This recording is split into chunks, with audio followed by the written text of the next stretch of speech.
Hi, Steve Van Metre here, and welcome to your weekly economic update where we take about 30 minutes every Friday to try to make sense of markets. Nope, still don't make any sense. But isn't the Fed up to something interesting?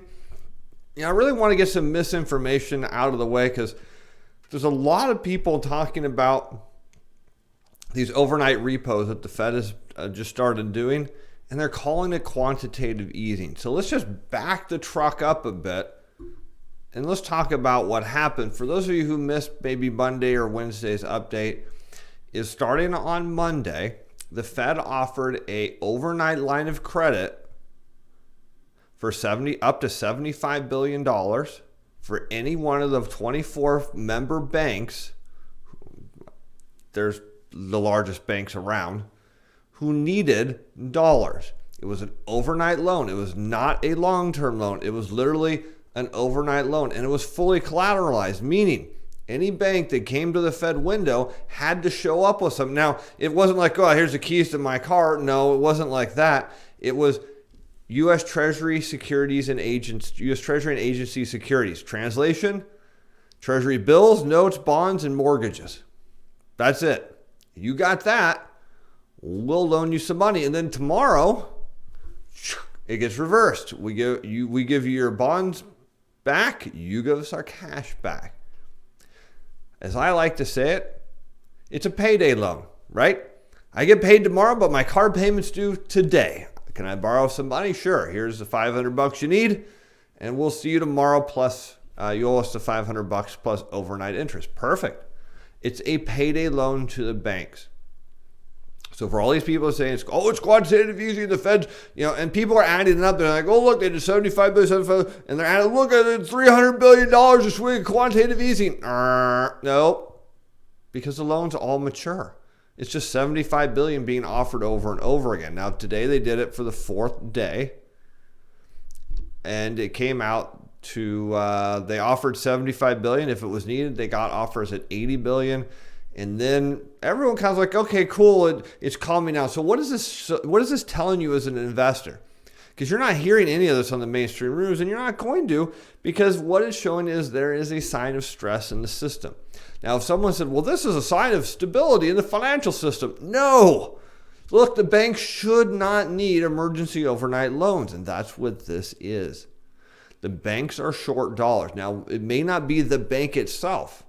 The bank could have some really big customers and hey, Goldman Sachs, I'm short, $5 billion, but I'll have the money tomorrow. I just need it tonight. So, okay, we'll get you the money because we don't have it either. So we'll go borrow from the Fed. We'll loan it to you, charge you a fee for that of some kind, and then you better pay us tomorrow because we got to pay them back. That's what this is. Now, before market close today, in kind of a shocking admission to at least the health of the financial system. And the reason I say that is because people that are saying this is quantitative easing, it's not. Quantitative easing is when the Fed buys bonds and holds them. It's not a loan. They go out to the banks and say, I'm going to buy these bonds and give you cash. When are you going to get these bonds back? Hey, we don't even know if you ever will get them back. That's quantitative easing. These are all overnight loans.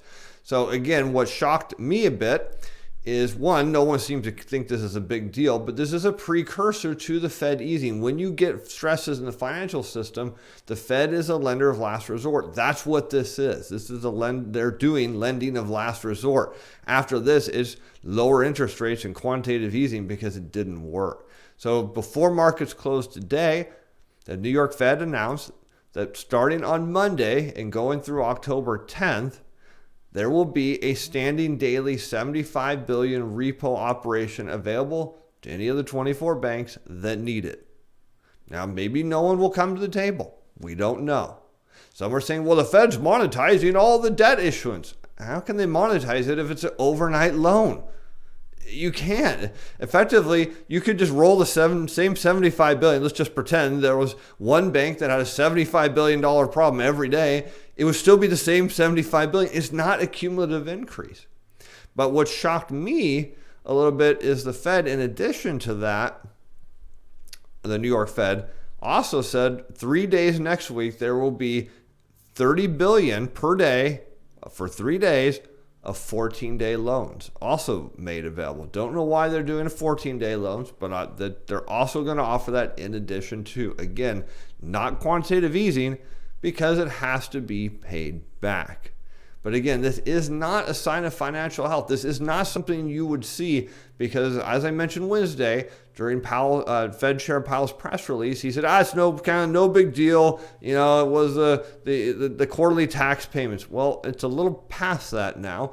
So unless businesses are all running late on their tax payments, this is a sign of financial stress. And while most people think, well, it's no big deal, to think back in December 2007, they did this. 3 months later, the market blew up on itself. And keep in mind, somebody is short dollars. And why are they short dollars? Because the Fed did quantitative tightening and raised interest rates. And what does that do? It pulls dollars out of the system. The content of this video is provided as educational information only. Is not intended to provide investment or other advice. This video is not to be construed as a recommendation or solicitation to buy or sell any security, financial product, instrument, or to participate in any particular trading strategy. This video was prepared by Steven Van Metre on personal capacity and expressed this video that I'm going to do not reflect the view of Atlas Financial Advising or Steven Van Metre Financial. That's the problem. See, when you're in a debt-based global economy now, I mean, we could just say it's global because it's pretty much the entire world. The global economy expands as the debt expands. Well, what do you need to pay on that? Dollars. And there's never enough dollars to begin with. You say, what do you mean there's never enough dollars? Well, every dollar in existence is a debt instrument to the Federal Reserve. It's owed back to the Federal Reserve. It says very clearly, if you pull out, any piece of green currency, you'll see it belongs to the Federal Reserve, not to you or I. So when the very, very first dollar entered the financial system or global financial system, whatever you want to call it, it owed interest back on whatever loan it was. So if it was a 1-year loan, that dollar that came into existence had to be paid back plus interest. But guess what didn't exist? The interest had not been made. So the financial system is always short dollars. This is why there are people that are financially successful and people that aren't. There never is enough dollars, but the debt has to expand and somebody is going to lose. And that's why defaults and all that occur, because there are never enough dollars. If everybody tried to pay their debt off tomorrow, the global financial system would collapse. So what the Fed did as the de facto global central bank, who needs to provide dollars to the global economy to pay on all the dollar-denominated debt. And yes, if you're in a foreign country, you can borrow against dollars. Now here we wouldn't go out, you're not going to go down to, say, B of A and say, hey, I'd like to get a loan in euros, right? They're going to be like, what? But you don't get paid in euros and you don't have access to euros. What are you going to get? Why would you want that? But in foreign countries, you can actually borrow in US dollars. Why'd you do that? Well, maybe you conduct trade with the United States and you get dollars back, and it's just convenient to pay dollars to a dollar-denominated loan. So there is a shortage of dollars in the world, and now the Fed is providing dollar liquidity. That's what these repo operations are. They're providing dollar liquidity, right? Hey, here's some bonds. I need some cash. It's called dollar liquidity.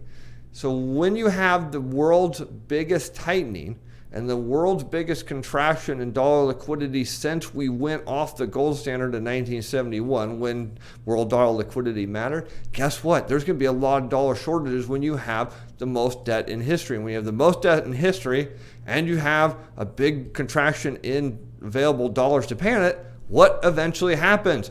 Kaboom! Something blows up that causes something else to blow up. Onto the charts we go. The M2 money supply ticked up to 5.71%. This is really not that big of a deal because the 3-month rate of change, which is rising above the level of recessions at 3.71. Look at the 3-month rate of change. It's at 164 and falling.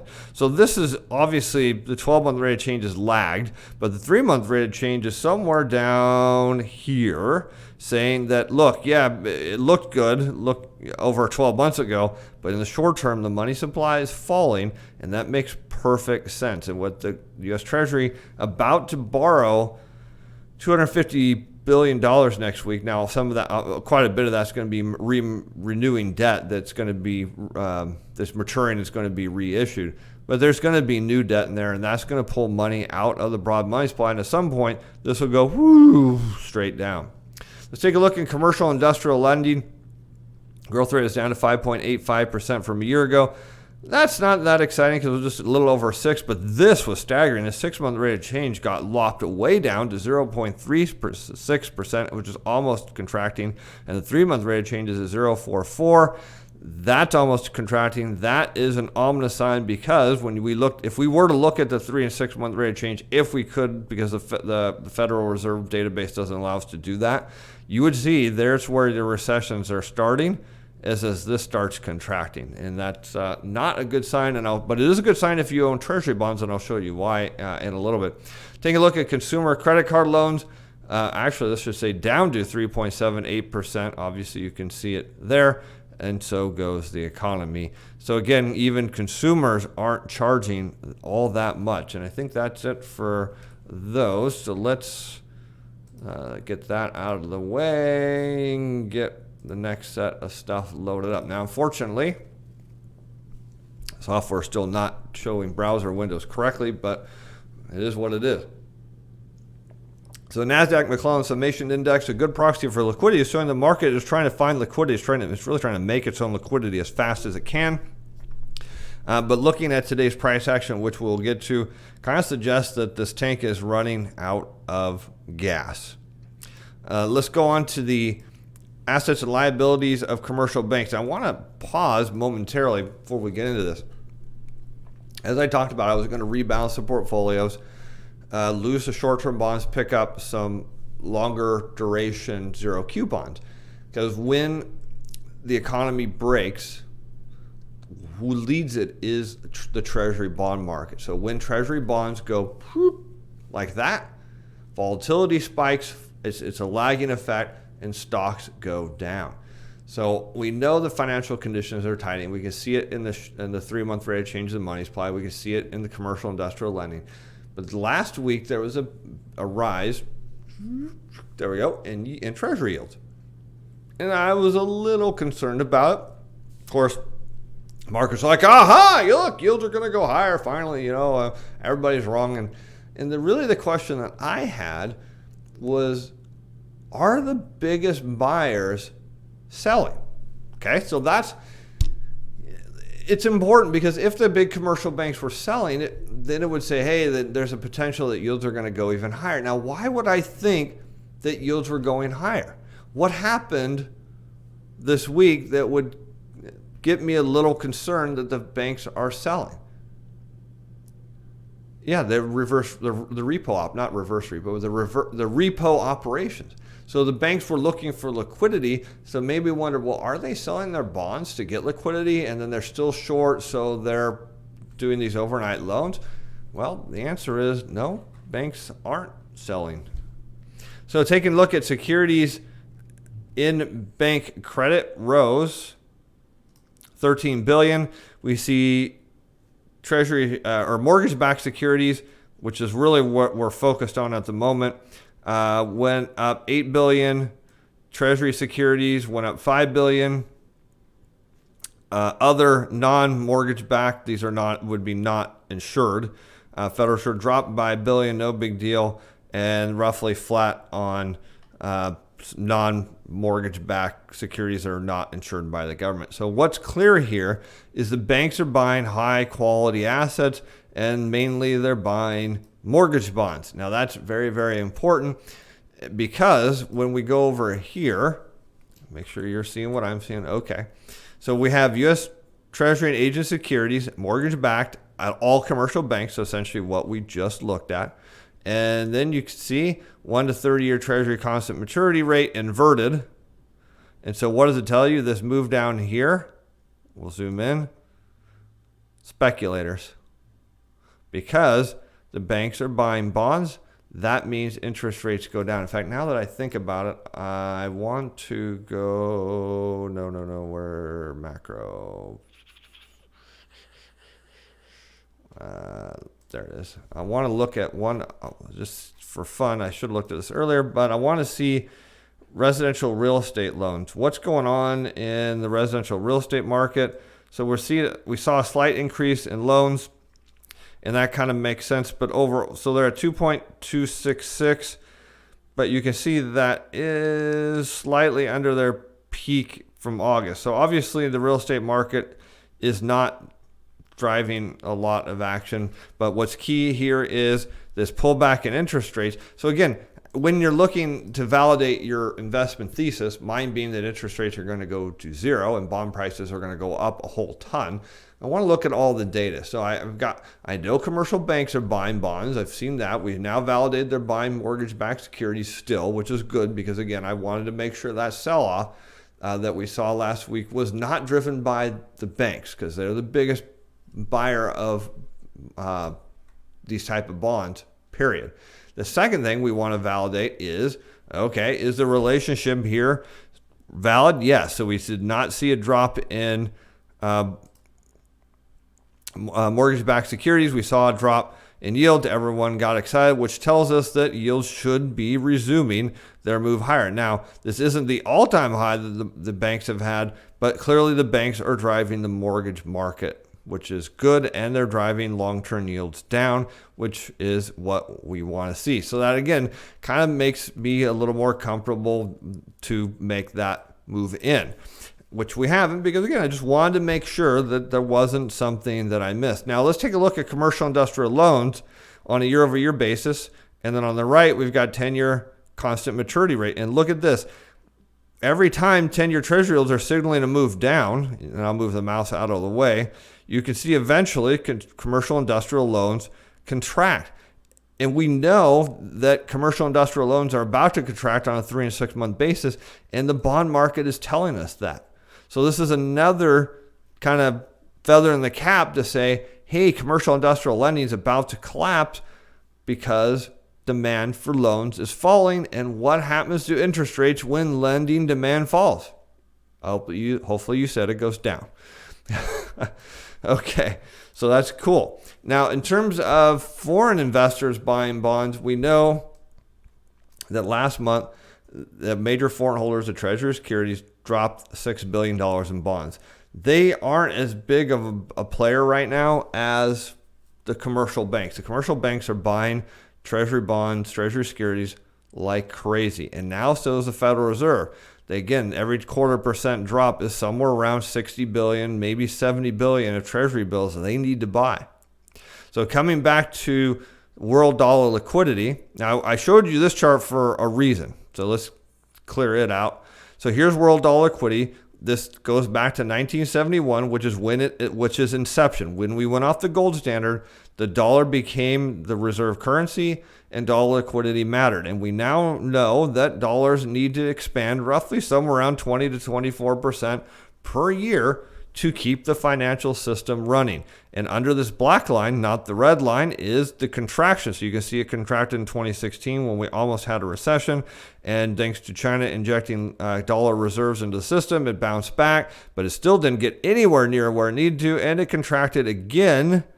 Now, what is this made up of? Well, federal debt held by foreign and international investors, which we just saw drop $6 billion last month. Now, this one updates every quarter because the St. Louis Fed updates the federal debt held by foreign and international investors every quarter. Now, the St. Louis monetary base is not updated every quarter. It's updated, I believe, every week.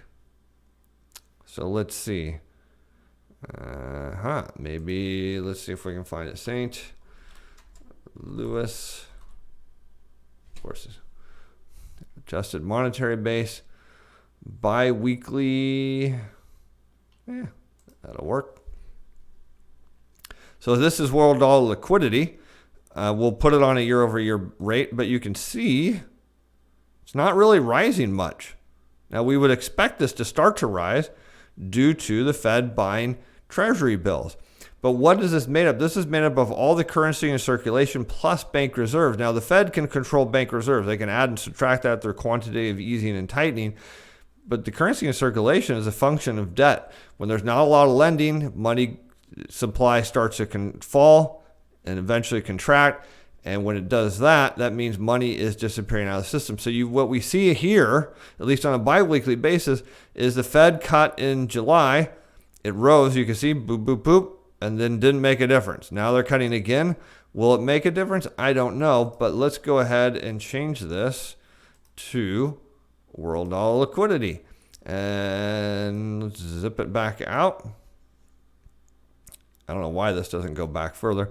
But anyways, you can see that world dollar liquidity, thanks to the Fed's policy tools being ineffective, is still in contraction. Now, what does this mean again if you own bonds? Well, or want to own bonds.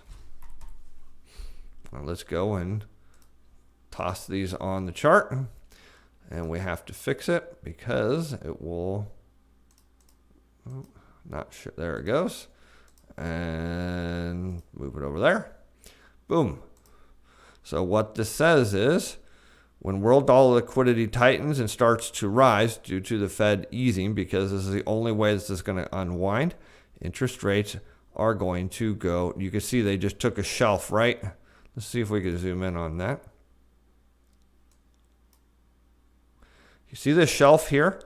That's the big move in bonds that you want to make your money on.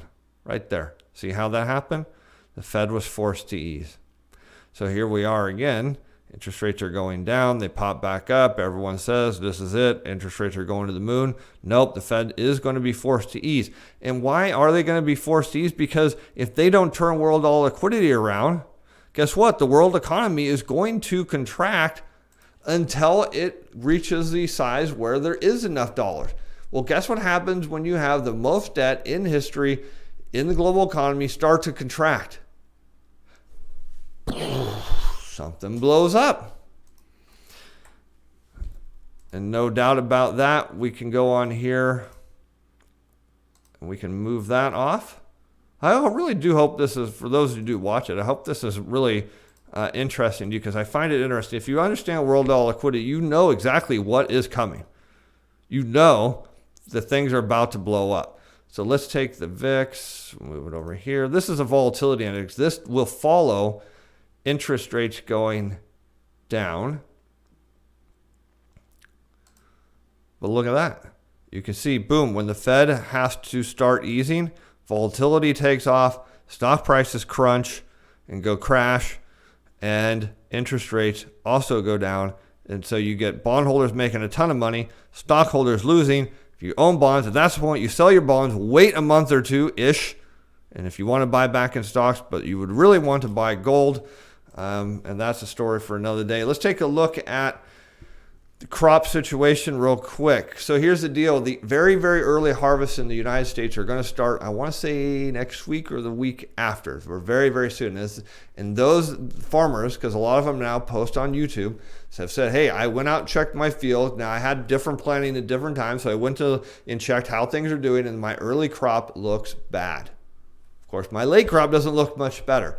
So you have to keep in mind that they need more and more weeks going into mid-late October of hot, dry weather. Keep that in mind. So what's going on? They've got the hot part. I mean, they're going to be potentially, you'd think, looking at that, drought. We're going to get some cooler weather, which my wife will be thrilled about. But looking down here, we're going to get a lot of rain, and we're starting to see rain push across the farming region. They don't want rain right now. Now, looking out the 8 to 10 day, this cool zone moves down. Again, I see my wife being very happy about this. This hot zone kind of dissipates. The concern I would see, and again, I'm not an eyewitness news weather forecaster, but if I was, I would want to know, is this cold pattern, could it shift over here? Because if it gets crossed over here, you get all these crops get frozen, and there's a bunch of water precipitation coming, so you get the freeze, and boom, this year's crop is toast. That's the concern. And for that reason, it's very likely why on today's news, the China's trade delegation, who was supposed to go out and see farmers in Nebraska and Montana, decided to go home early. A very Trump-like move, walk away from the negotiating table, and crops prices sold down but held support. So what this is telling you is that these people who are buying in here know a lot more than what everyone else knows, and they're holding prices here. And you can see volume jumped up as people tried to sell. We can zoom in on the daily And we see some, nothing really on that big spike here and a little toward the end of the day. But it tells you the producers know what their crop conditions are, and they're not what the USDA is reporting. Take a look at the S&P 500. Still can't stay above 3,000. It keeps trying, and failing. For those of you who think corporate share buybacks are the end-all, be-all, keep in mind that as the market gets higher, it takes more money from corporate share buybacks to push stocks higher. So if a company was doing, say, $10 billion a year to buy their stock up, and their stock price goes up 10%, and they're only doing $10 billion, it's not going to keep pushing it up. It does run out of speed. So based on today's price action, we would kind of think that perhaps stock prices are headed lower. Now, looking at volatility, which is something you will never buy nor sell, short, do options, or anything with, it came up, tagged a resistance when the news about China broke.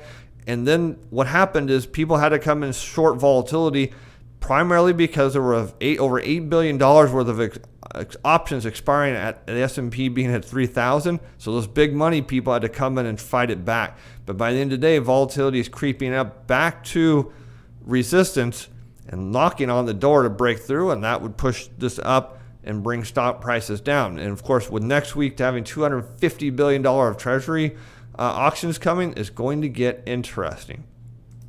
10-year Treasury yields got back below their 50-day moving average. Like to see this trend continue, but all the indicators are looking solid.